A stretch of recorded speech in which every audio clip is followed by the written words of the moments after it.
Graça e paz, igreja. Nós estamos em mais uma quarta-feira doutrinária que chegou nas nossas vidas. Para a glória do nosso Deus, nós agradecemos muito a Ele por esta oportunidade que nós temos recebido da parte dEle. Primeiro, irmãos, para estarmos reunidos nos lares. Claro, irmãos, que nós desejamos que seja uma prática diária, mas pelo menos, irmãos, às quartas-feiras, onde nós temos chamado aí de quartas-feiras doutrinárias, onde nós estudamos textos da palavra do nosso Deus de forma expositiva e, claro, desejando que isso seja feito em família. Nós temos estudado, então, aí uma série de estudos baseada em Atos dos Apóstolos e hoje, irmãos, nós chegamos aqui no capítulo 14 de Atos dos Apóstolos. E hoje nós finalizamos a primeira viagem missionária, como ficou conhecido, ali do apóstolo Paulo, sendo que aqui ele estava junto também do Barnabé. E para facilitar o nosso entendimento, irmãos, na noite de hoje, eu irei me aproveitar da própria tríplice divisão presente aqui no capítulo de número 14. Isso, pelo menos, na versão que eu estou utilizando, que é a revista e atualizada. Então, do versículo 1 do capítulo 14 até o versículo de número 7 é a primeira divisão. A segunda divisão é do versículo 8 até o versículo de número 18 e a terceira divisão, então do versículo 19 até o versículo de número 28. Mas, mesmo havendo, irmãos, essa divisão passando-nos aí a sensação de três coisas singulares, diferentes dentro do mesmo texto, tudo aponta, irmãos, ao final para um único acontecimento dentro deste capítulo. Então, vamos então para a primeira divisão, que é Atos 14, versículo 1 até o versículo de número 7, que tem por título, pelo menos na versão que eu estou utilizando aqui, Paulo e Barnabé em Icônio. Podemos perceber que, de fato, irmãos, aqui houve uma mudança na percepção do favoritismo e exclusivismo judaico. Paulo e Barnabé viajaram 128 quilômetros em direção ao sudeste de Antioquia, da Pisídia, para Icônio, o que era ali, irmãos, uma antiga cidade frígia. Os gregos fizeram deste lugar uma cidade-estado. E o versículo 1 diz que em Icônio, Paulo e Barnabé entraram juntos na sinagoga judaica e falaram de tal modo que veio a crer grande multidão, tanto de judeus como de gregos. Agora, irmãos, não apenas, como foi dito ali no capítulo anterior, primeiro para os judeus, e sim agora, irmãos, para todos, tanto os judeus como também os gregos. O versículo 2 diz que os judeus incrédulos incitaram e irritaram os ânimos dos gentios contra os irmãos. A estratégia de envenenar a reputação dos evangelistas às vezes dá mais resultado que refutar a sua mensagem. É interessante, irmãos, que no grego a palavra incredulidade e desobediência se mesclam. A verdade é que ambas cooperam na rejeição do Evangelho. Entretanto, irmãos, no texto, aqui no versículo de número 3, afirma que mesmo assim, Paulo e Barnabé, eles passam um longo tempo ali naquela cidade. E aí, alguns fatos confirmam essa decisão como sendo uma decisão acertada. Primeiro, irmãos, a palavra deles era ousada, e isso confirmava a palavra da graça, a palavra ali de poder, a palavra de salvação. E segundo, havia ali a presença de sinais e prodígios, e esses sinais e prodígios que o texto afirma ocorriam pelas mãos dos apóstolos. Porém, irmãos, embora houvesse essas características e Paulo e Barnabé, irmãos, fossem os próprios missionários, o versículo 4 diz, mas dividiu-se o povo da cidade, uns eram pelos judeus e outros pelos apóstolos. É de se admirar e também, irmãos, bastante revelador, isso que ocorre. E ainda mais, irmãos, aquilo que se segue, o versículo 5, e como surgisse um tumulto dos gentios e judeus associados com as suas autoridades para os ultrajar e apedrejar. Perceba, mesmo tendo resultados tão positivos nessa cidade e ainda tendo a confirmação do Senhor com a palavra de poder e sinais e prodígios, eles foram terrivelmente ameaçados e rejeitados. E detalhe, irmãos, por apedrejamento. O apedrejamento era a maneira como os judeus executavam a pena de morte por blasfêmia.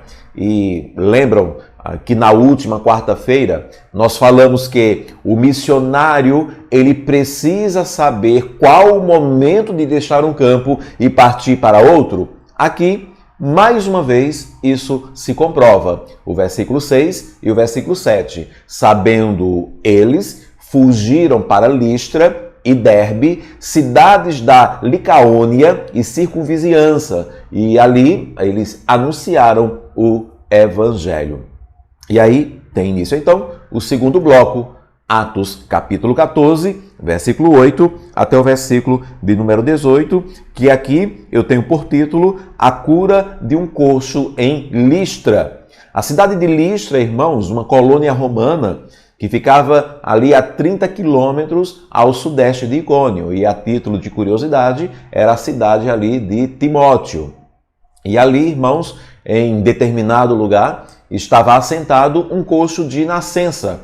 E enquanto esse coxo ouvia Paulo pregando, Paulo falando, Paulo, o apóstolo, ele se apercebeu da fé dele para ser curado e deu-lhe ali um comando audível. Ao versículo 10, na parte A, disse-lhe em alta voz, apruma-te direito sobre os pés. E imediatamente, diz o texto, no versículo 10, na parte B, ele saltou e andava. Ou seja, irmãos, mais uma vez, tudo estava dando certo. A palavra, ela era confirmada, sinais e prodígios ocorrendo, não haveria então como dar errado.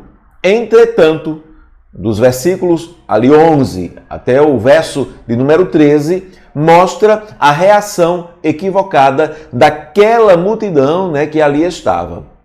Primeiro, eles atribuíram tudo aquilo, a deuses estranhos. O versículo 11, quando as multidões viram o que Paulo fizera, gritaram em língua lacaônica, dizendo, os deuses em forma de homens baixaram até nós.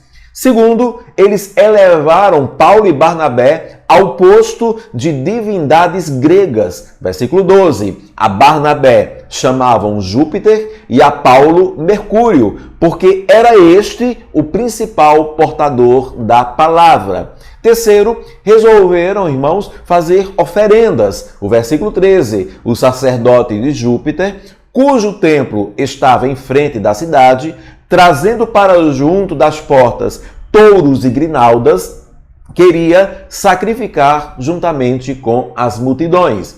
Aí por que, irmãos, que essa população dessa cidade se comportaram assim? Aqui vale uma observação, Circulava, irmãos, ali em Listra, uma antiga lenda de que os deuses gregos, Zeus e Hermes, disfarçaram-se como homens e vieram às colinas rurais da Frígia buscando hospitalidade. E ali, esta lenda dizia que somente um casal os acolheu e, em troca, a sua cabana foi transformada num templo com um teto de ouro e colunas de mármore. Então, e as casas daqueles que rejeitaram ali os deuses ou a visita dos deuses foram totalmente destruídas. Então, irmãos, as pessoas de Listra poderiam ter tudo isso em mente quando acolheram Paulo e Barnabé e se prepararam ali para sacrificar a touros. E ainda, irmãos, podemos apontar também outras possibilidades. Eles tentaram explicar o que não entendiam ou não queriam entender pois receberam a pregação da palavra, a pregação ali da verdade, a pregação de salvação, e já vimos, irmãos, que era uma pregação muito didática, ou tentaram pôr o conceito da divindade, né, dentro dos parâmetros humanos. Eles queriam ver os deuses. Então, por isso, vendo os sinais e prodígios que eram feitos pelas mãos ali de Paulo e Barnabé, eles de fato tinham o anseio de que eles fossem deuses, que eles pudessem ver, que fossem palpáveis. Ou eles tentaram se aproveitar de fato da oportunidade. E, obviamente, aqui, irmãos, na tentativa do sacerdote ali do templo de Júpiter, que se apropriou daquela oportunidade para tentar elevar a sua própria religião. E é claro, irmãos, que diante disto, Paulo e Barnabé, eles reagiram. O versículo 14 até o versículo de número 17. Porém, ouvindo isto, os apóstolos Barnabé e Paulo, rasgando as suas vestes, um sinal convencional de tristeza e de grande sofrimento, eles saltaram para o meio da multidão, clamando: Senhores, por que fazeis isto? Nós também somos homens como vós, sujeitos aos mesmos sentimentos, e vos anunciamos o Evangelho para que destas coisas vãs vos convertais ao Deus vivo, que fez o céu, a terra, o mar e tudo o que neles há. O qual, nas gerações passadas, esse Deus, ele permitiu que todos os povos andassem nos seus próprios caminhos. Contudo, não se deixou ficar sem testemunho de si mesmo, fazendo bem, dando-vos do céu chuvas e estações frutíferas, enchendo o vosso coração de fartura e de alegria. Mas o bloco, ele vai finalizar revelando, irmãos, que essa reação de Paulo e Barnabé não foi muito eficiente. O versículo 18, dizendo isto, foi ainda com dificuldade que impediram as multidões de lhes oferecerem sacrifícios. Então, irmãos, chega o terceiro e o último bloco, Atos 14, 19 a 28. E, pelo menos aqui na versão que eu tenho em mãos, o título deste último bloco é Paulo é apedrejado. E preste muita atenção no versículo 19, na parte A. Sobrevieram, porém, judeus de Antioquia e Icônio. Ou seja, irmãos, os judeus das cidades anteriores estavam realmente imbuídos de destruir aquele mal, aquela nova seita, pela raiz. E de forma penosa, irmãos, as coisas se concretizam. Versículo 19, na parte B. E instigando as multidões e apedrejando a Paulo, arrastaram-no para fora da cidade, dando-o por morto. Queridos, eles não tiveram misericórdia de Paulo, E Paulo aqui, irmãos, certamente, por ser aquele que mais se destacava, entre Paulo e Barnabé, era o que mais se destacava, pois ele era, como eles mesmos averiguaram, Paulo era o portador da palavra, era aquele que pregava, e tomaram-no, então, como sendo o mais perigoso, E após apedrejá-lo, apenas, quando pensam, diz o texto, apenas quando eles pensam que ele já estava morto depois de um apedrejamento, foi que o jogaram, ali o seu corpo, para fora da cidade como um animal abatido, irmãos. Eu volto a repetir, irmãos, ele e Barnabé, eles tiveram a atestação dos céus, pregavam a palavra da verdade e Deus, por suas mãos, fizeram ali sinais e prodígios naquelas cidades, irmãos. Então, o que poderia dar errado? Pois é, igreja, tudo poderia dar errado. A confirmação do chamado missionário não trará glórias e aceitação. Ao contrário disso, quanto mais confirmado for a obra do Senhor, mais penosa será a lida. Aquele que vive piedosamente há de pagar um preço. E isso não é um ditado popular, irmãos. É um versículo da palavra do nosso Deus. Segunda carta a Timóteo, capítulo 3, versículo 12. Todos quantos querem viver piedosamente em Cristo Jesus serão perseguidos. E não se engane, milagres, sinais e prodígios não faria o povo acreditar mais em Deus. Bem, pense agora, irmãos, nesse próximo rápido versículo como algo mais lento e mais sofrível, que é o versículo 20. Diz o texto que rodeando, porém, os discípulos, ali Paulo jogado fora da cidade, talvez num terreno baldio, totalmente imóvel, quando os perseguidores de Paulo, aqueles que o apedrejaram, se afastam, e aí, algum tempo depois, os seus discípulos, aqueles que se converteram mesmo, inclusive o próprio Barnabé, se aproxima do corpo de Paulo. Estão rodeando, porém, os discípulos, e aí, eu creio, levaram um tempo para averiguar que Paulo realmente estava vivo ainda. Diz o texto, ele levantou-se, e eu acredito com muita dificuldade, irmãos. Ele foi dado como morto. E o que foi que aconteceu? Ele entrou naquela cidade ali, irmãos, diz o texto bíblico novamente. Diz o texto que no dia seguinte ele partiu com Barnabé para Derbe. Irmãos, foram momentos de dores, muitas dores, de lágrimas. E também, irmãos, de muita apreensão, pois o levam para dentro da cidade de novo e certamente, irmãos, fizeram isso ali escondidos. E no dia seguinte, com certeza, irmãos, bastante machucado. Lembrem-se que bateram tanto em Paulo que ele foi dado como morto. E aí eles vão para a cidade de Derbe, que ficava ali a 120 quilômetros de Listra. Não se sabe o tempo que eles passaram ali naquela cidade, mas, de novo, coisas boas ocorreram ali também. O versículo 21, na parte A, e tendo anunciado o evangelho naquela cidade e feito muitos discípulos, e aí, continuando, demonstrando que algo estranho e singular também foi resolvido ali por Paulo e Barnabé, o versículo 21 na parte B diz, voltaram para Listra, Icônio e Antioquia.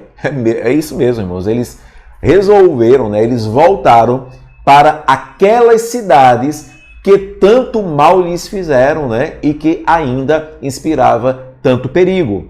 Mas por que eles resolveram isto? Por que eles fizeram isto? Primeiro, irmãos, porque o missionário deve cuidar da igreja nova até que amadureça. O versículo 22, fortalecendo, eles voltaram ali para aquelas cidades, fortalecendo a alma dos discípulos, exortando-os a permanecer firmes na fé e mostrando que, através de muitas tribulações, nos importa entrar no reino de Deus. Segundo, eles voltaram para aquelas cidades porque precisavam organizar a igreja. Sim, foram perseguidos naquelas cidades, mas também algumas pessoas se converteram de verdade. E o modelo, irmãos, desta organização seria o modelo das sinagogas, ou seja, com presbíteros, que seriam ali os bispos e supervisores que presidiriam sobre o culto, a administração e a disciplina da igreja. E estes, segundo o texto, seriam eleitos.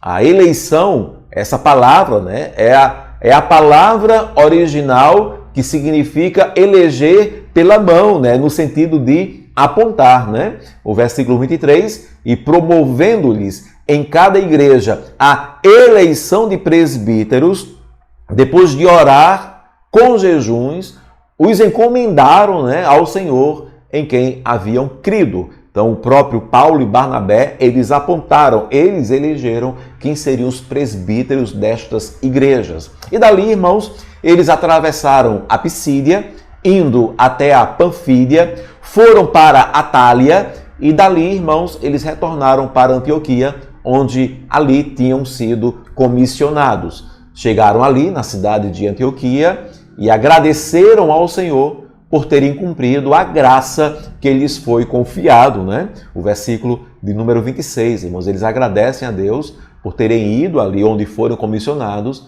e por terem cumprido a missão que lhes fora ali confiado, E bem interessante, diz ainda o texto, eles relataram tudo o que ocorreu na primeira viagem missionária. E esse seria sempre, né, um dos princípios, né, do trabalho missionário, dar relatório à igreja que os envia do trabalho que fora feito. Versículo 27, ali chegados, reunida a igreja, relataram quantas coisas fizera Deus com eles e como abrira aos gentios a porta da fé. E certamente, irmãos, logo depois disso, eles descansaram um pouco, né? Com toda certeza, deixaram também, né, as feridas cicatrizarem-se, né? Para depois, então, iniciar mais uma nova lida. O versículo 28, e permaneceram não pouco tempo, olha só, né? Não pouco tempo, com os discípulos. E aqui, então, finaliza o terceiro bloco do capítulo 14 e chegamos ao fim da primeira viagem missionária. E como eu disse, irmãos, seriam 3 blocos dentro de um único capítulo, com aparência de assuntos distintos, mas todos tratariam da mesma coisa. Que mesma coisa é essa? A forte oposição que se levanta contra o Evangelho do Senhor, ainda que tudo comece bem. Ok? Ainda que seja abalizado por Deus, ainda que haja a palavra da verdade, ainda que haja, irmãos, sinais e prodígios, as pessoas vejam coxos de nascença andando, ainda, irmãos, que sejam missionários, ali, digamos assim, como eram Paulo e Barnabé, ainda que seja Paulo e Barnabé, a oposição, ela vem.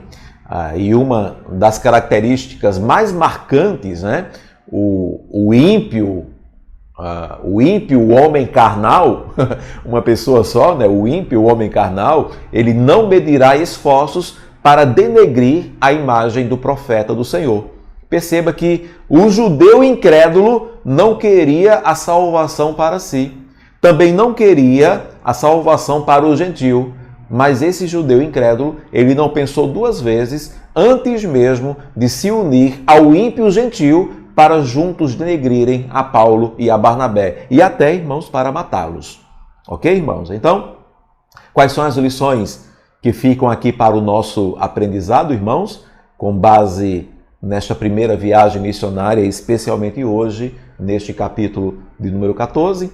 A primeira lição, irmãos, é que é preciso saber quem está entre nós, né? Quem está no meio da igreja, ou quem está ali andando no meio do arraial, né, do povo de Deus, da igreja do Senhor Jesus. Separar, irmãos, o joio do trigo é algo que não nos cabe e não é disso que eu estou falando, né, irmãos? Mas nós podemos identificar aqueles que são literalmente ímpios e carnais. E aqui, irmãos, claro, discernimento é a palavra de ordem. Lembre-se, inclusive, que quando Paulo vai para a igreja ali de Corinto, ele toma esse discernimento para si. É ali, inclusive, que ele traz uma primeira vez, né, essa alcunha daqueles que são carnais. Ele chama até de crentes carnais, irmãos carnais que estavam presentes ali em Corinto. Então tem coisas, irmãos, que são muito latentes, muito visíveis. Não é o joio parece com um crente. E aí a gente não pode arrancar, irmãos, é um trabalho do Senhor. A gente não pode separar o joio do trigo, porque até nós podemos nos enganar. Mas aquele que é latente, irmãos, aquele que já age de forma ímpia, que tem cometido não pecado, mas a prática do pecado, irmãos, tem que haver discernimento. É preciso, irmãos, fazermos essa diferenciação daqueles que andam entre nós e que são ímpios, que agem como homens contrários à palavra do nosso Deus. Segundo, irmãos, é preciso compreender o que não fará diferença, e eu digo aqui, não fará diferença na pregação do Evangelho. Do contrário, irmãos, ficaremos apenas correndo atrás do vento, criando, um pão e um circo que não terá eficiência na propagação do Evangelho. Não que Paulo e Barnabé tenham feito isso, irmãos, mas Paulo e Barnabé, eles usaram do poder que vinha de Deus, irmãos. Eles ali curaram um coxo de nascença, as pessoas viram isso, mas aparentemente, irmãos, não surtiu o efeito tão positivo assim. Ao contrário, até enganou algumas outras pessoas que elegeram eles como divindades ali gregas, né? A pregação da palavra, irmãos, ainda é o instrumento mais eficiente e seguro em missões. A terceira lição é que é preciso cuidar dos novos crentes e organizar a igreja. Novos crentes bem discipulados criarão raízes mais profundas ou mais aprofundadas na rocha, que é o Senhor Jesus Cristo. E uma igreja doutrinariamente organizada terá suas portas fechadas diante dos ataques dos inimigos ali do Evangelho. E a quarta e última lição é que é preciso, sim, irmãos, haver prestação de contas. Um missionário, irmãos, e eu digo mais, ou um cristão, um crente de verdade, que presta contas à igreja, é um servo protegido dele mesmo, irmãos, dele mesmo. É o grande mal de algumas pessoas que escolhem, né, dizem ser crentes sem fazer parte de uma igreja, né? E aí vivem uma vida muito autônoma, né? Não prestam contas de si mesmo a ninguém, a uma comunidade. E isso é bastante perigoso. Então, irmãos, que o Senhor nosso Deus nos ajude. Eu oro ao Senhor para que tenha sido edificante toda esta exposição, né, da primeira viagem missionária aqui, do apóstolo Paulo, do Barnabé, do princípio ali com o João Marcos, né, que de fato nós tenhamos aprendido lições que sejam preciosas para a nossa vida, essencialmente, irmãos, para a nossa igreja, para a nossa comunidade. Que Deus nos ajude. Na próxima quarta-feira, nós continuaremos a partir do capítulo de número 15. Oremos ao Senhor. Pai, muito obrigado, Deus. Louvado seja o teu nome pela exposição da tua palavra e que em Cristo Jesus nós possamos, por meio dela, crescer o crescimento que procede de ti, Senhor. Que haja em nós uma renovação, uma transformação e que de fato, Deus, possamos aplicar esses princípios aqui aprendidos sobre missões, sobre o evangelizar, sobre o levar a tua palavra àqueles que ainda não te conhecem. Ajuda-nos, ó Espírito Santo do Senhor, a fazer a obra que te apraz. No nome de Jesus Cristo, que vive e reina para todos sempre. Amém e amém. Que Deus os abençoe, irmãos.